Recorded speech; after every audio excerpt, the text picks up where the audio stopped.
L'émission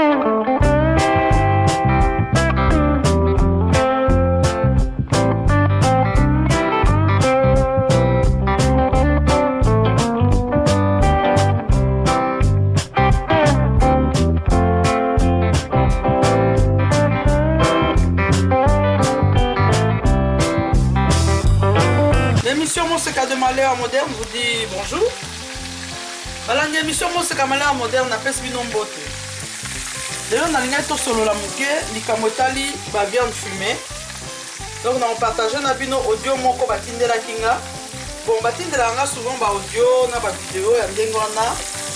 Donc les lelo pe na nga na pesa point de vue nanga. Na loba nini on a beaucoup loba par rapport à ya audio wana.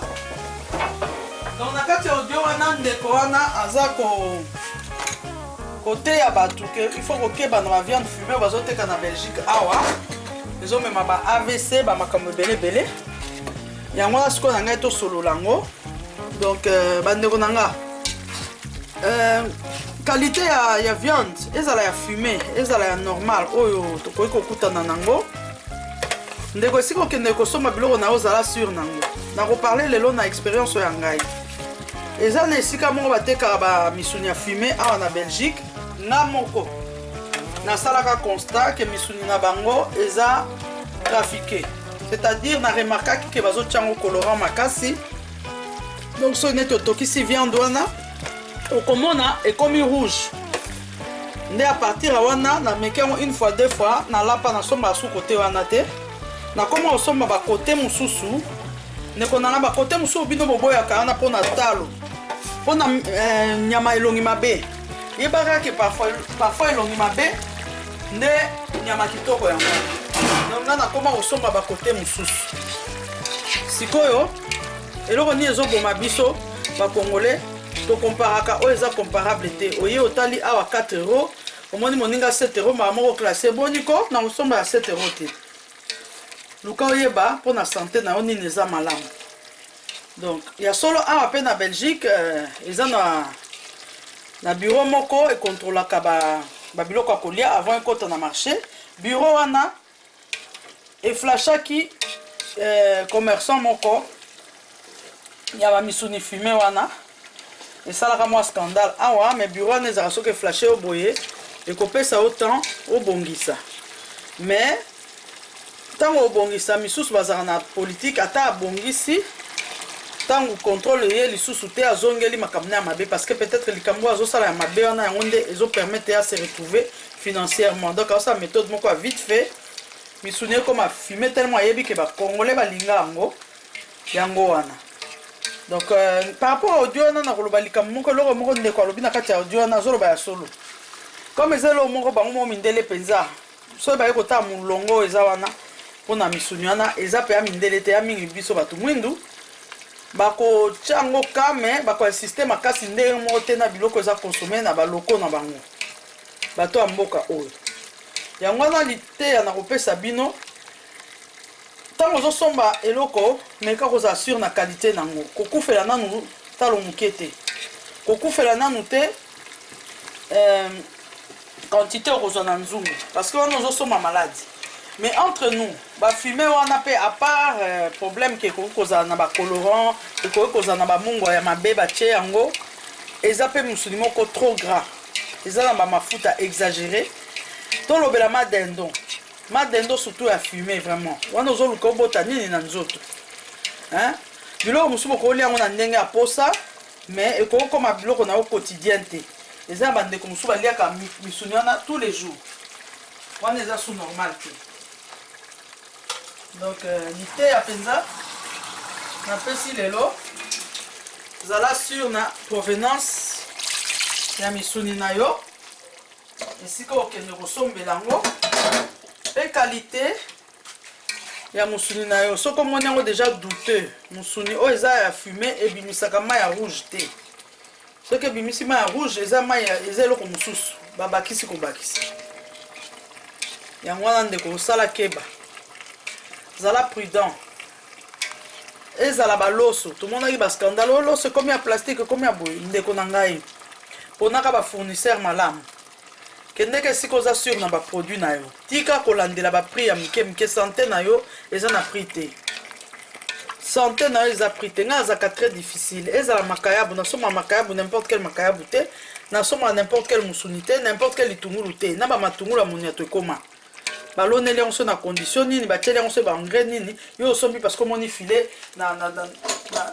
1 euro omoni 5 kg na 1 euro est-ce que ezalaka yango wana sala keba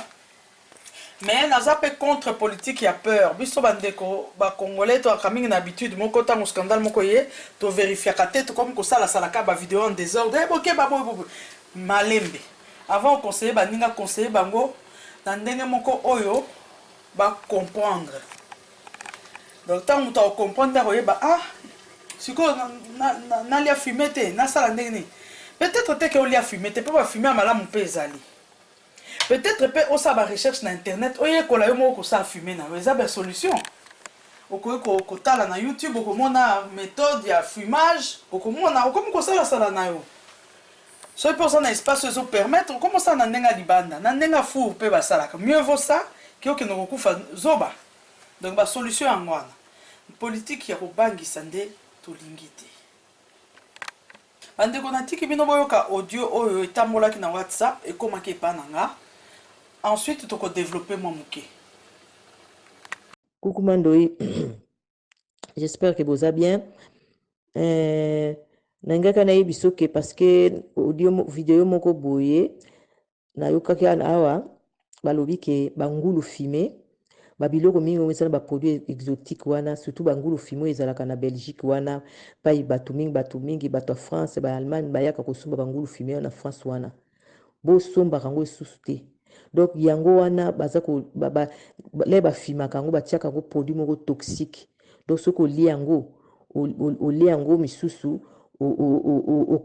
donc misusu omona yango bala bato mwidi bazosala ba crise cardiaque bazosala ba AVC bato bakoma obela ma maladie eza mpona bangulu fime wana batiaka ba toxique ndenge lele bafimaka yango batiaka produit moko boye yango wana nde moto emoni ezoboma bato banoir mingi bazosila na poto parce que bafuta dia bato wana mbongo le bafimaka yango wana omoni bango baliaka yango te bango moko baliaka yango te après so tali pe bandibu bango lokwa balia ngulu te pe bakisomba yango te baclient nango ezaka biso banoir surtout bacongolais bakitana na batoire wana babiloko wana nyonso tu yo panza sango na bandeko nyonso to baza kuna basimbaka susu bangulu fime wana te biza na babiloko ebele balobi kutu misusu bapesa bachinois banini tusa bango basalaka babilanga bafuta bango babilanga boye basalaka batia dia baproduit mabe mpo bayebi ke batekelaka bato mwindu donc mundela za mayelo kwa zolinga baolinga bato mwindu susu te bakomi kolinga koelimine bango na babiloko toliaka na ba exotique wana tout ça bon na bo il faut que ça la très attention surtout ngulu fumé ya Belgique na Bruxelles wana soko oye na Belgique osomba ka susu ngulu fumé te kolia kango lisusu te eza ya solo po bato mingi omona aliaki kaka eloko boye libumu pasi boye na boye bato bakufi donc ndenge ka ezoleka pika na Belgique bato bazosilaka tout ça boye na France bato bakoya bazokufa donc ezali ya solo. Donc na otindelo vidéo moko boy oyo kango penza tina suka oyo kape balobi ba Rwandais misusu pe baza déjà na Belgique awa na France ba ite so ba komi donc bazana ba poison kutu tina na nzoto donc soka moni yo ala a pousser na tout yo ka ba poison ezui donc bat kutu pe ba témoigner alors yebisa bango kuna bolia kasusu bangulu fumé wana te bande ko bolandi audio wana viande fumée o bazoteka na Belgique yango nde ezoboma ezopesa ba AVC réponse na ngai eza boye alimentation nyonso oyo eza déséquilibré ou bien oyo ezocontenir babiloko mpenza mabe makasi mpo na nzoto ekosunga yo mpo okufa mbangu eza kaka na viande fumée te donc lite ezali ke c'est vrai lelo koboya fumée mais est-ce que beurre otiki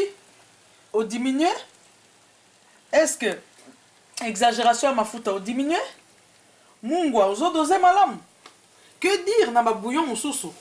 Ba bouillon oh ba sala ka mwindu na boye bien ngo depuis to bandai côté ya keza mabe. Parce que bouillon ezali ya modèle na modèle ezala mosusu basali uniquement pour na biso africain batiaka nini na kati so bomoni bakomi glutamate keba na glutamate wana botangaka ba ingrédients osombi eloko tanga linga oyeba batie nini na kati il faut transparence donc koloba ke fumer yango ka ndem tozoboma bato eza bongo te mais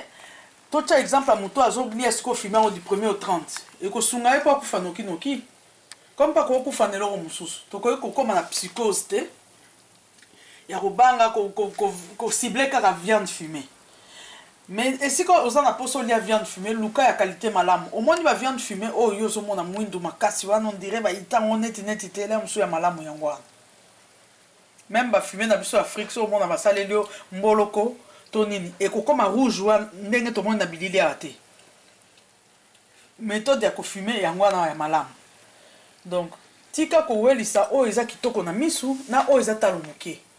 sala enquête na o malamu akosa ba 2 centimes wana oyo ya se ba 2 euros na se okosomba liwa soki omoni congolais azosala mulongo quelque part eza kaka te po eloko yango eza kitoko parce que eza moins cher toza na esika moko bacongolais balingaka kosomba mingi viande wana mulongo owapi bozowelela bozofinga na kuna me kuna nde baotekela bino mingi liwa bashop mosusu ekomi ya baroumain ya bamike na baquartier nga na si natambola na bashop mosusu na baquartier eyebana te me nakuta bafume ya normal kuna omonaki azosala yango ye moko kuna na nsima fume mpenza ya normal mais comme sikoyo aza petite boutique asalaka yango ebele te aza oblige atiango mwa prix likolo na préféré nasomba ya bongo ndeko nanga na préféré nasomba ya ndenge wana donc conseil eza kaka yebaka eloko ozosomba keba na eloko oyo deja osali yango test eza normal te nga na testa bafume mosusu mai ebandi kobongwa na rouge fume ebongwa na rouge te c'est que batiaki yango colorant normalement méthode ya fumage mindele mpe baliaka biloko ya fume baza na basaumon fumé baza na bajambon de Bayonne baza na bajambon de Parme ewumelaka ya biso bakomosalela biso ya bavite fait boye olali olamuki viande fumée stock esilaka te eza bakote mosusu soki osomba baspécialité ya mindele okomonake bayebisa yo peut-être arrivage ya sika ekoya mokolo boye parce que tozosala nanu fumage mais ya biso esilaka te oye lundi okuti mardi okuti mercredi basango spécialement mpona biso balokoso bacongolais toyaka kosomba kuna donc keba nakopesa mpe liteya mosusu na ndeko oyo alingaka mingi conseil te bayebi biso diminue eloko boye ozosilika keba na eloko boye ozosilika depuis tobanda kolia yango tokufa te na raisonnement ya ndenge wana okosala eloko moko te conseil ezaka toujours bon à prendre conseil ezaka apprendre ou à laisser ozomona eloko nyonso ya koexagere nango eza mabende balobaka na français tout excès nuit eza ndenge wana donc soki yo olingi kolia eloko moko boye mingi kobanda kobeta biso bahistoire te mama na biso azalaka kolamba yango nanu tokufa te me nzambe asali yo ngolu kolinga mpe te okufa noki donc ntango ya mosusu par ignorance baparent na biso baboti bamama congolaise mosusu basalaka baerreur eza bamama oyo bamesana ti lelo basukolaka biso kokauka na savon oyo ya détergent akamati linuka atie mpenza savon ya sukoli mais mwana na ye ntango ozopesa conseil tala oyo eza savon bamama biso azosala nga nayekola ndenge me balakisi yo ke mama na biso asaki erreur mama mpe akosa erreur po détergent na basali yango mpo na biloko ya kolia te eza mpo esukola baustensile neti kikalungu neti sani ntango ekozala rinçage ya mai matière oyo ya sani détergent efanda te mais biloko ya kolia eabsorbaka nyonso musuni na yo ntango ofandisi yango na mai ya savon ndenge ona eabsorbe savon olinga olinga te donc lingaka conseil soki conseil yoka nanu biso na bangala balobaka yoka na moi nga aza moto makanza mpona loba koyoka na malembe yoka na moi ozoyoka nanu malembe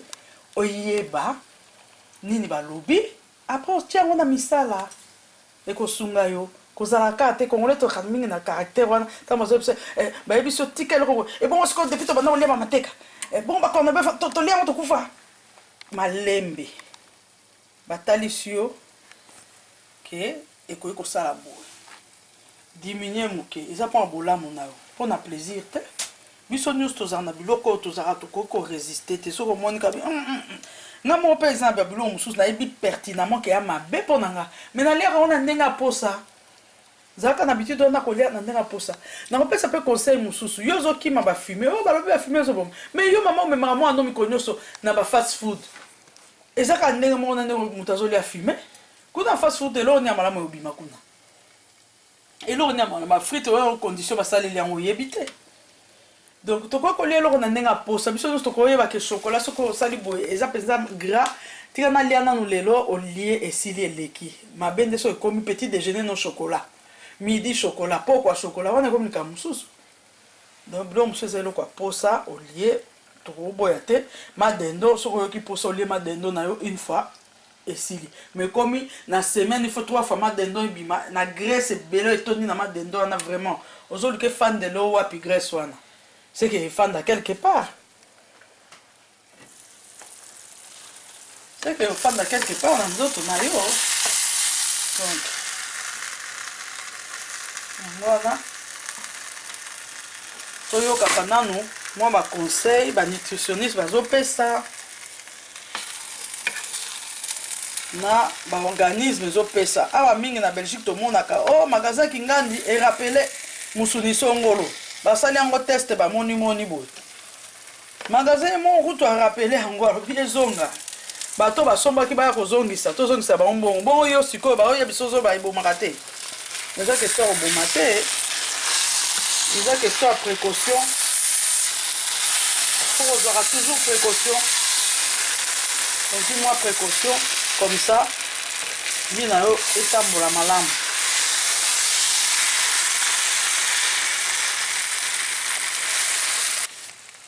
en conclusion nakoloba boye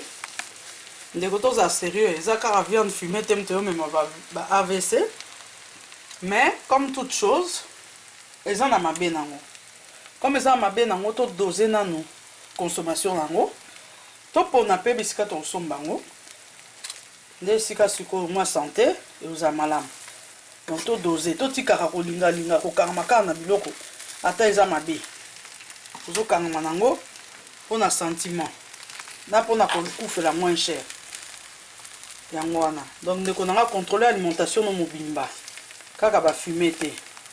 tala ndenge oliaka tala ndenge omelaka so omelaka babière moins ebele diminuer so exagérera sucre diminuer sucre mpe ozomema makambo ebele ya mabe na nzoto qualité ya biloko na yo eza eloko moko il faut vraiment obimisela yango mbongo tika likambo wana kolinga mindela komi ti kosalela biso bafiche bakomi kuna mipanzi bakomi na lingala bamakoso nyonso bazokoma na lingala yango wana bon tokutani mbala nsima mpona conseil mosusu oyo aza matoyi ya koyoka ayoka oza matoyi ya kondima andima oyo mpe arejete na ye esa eloko te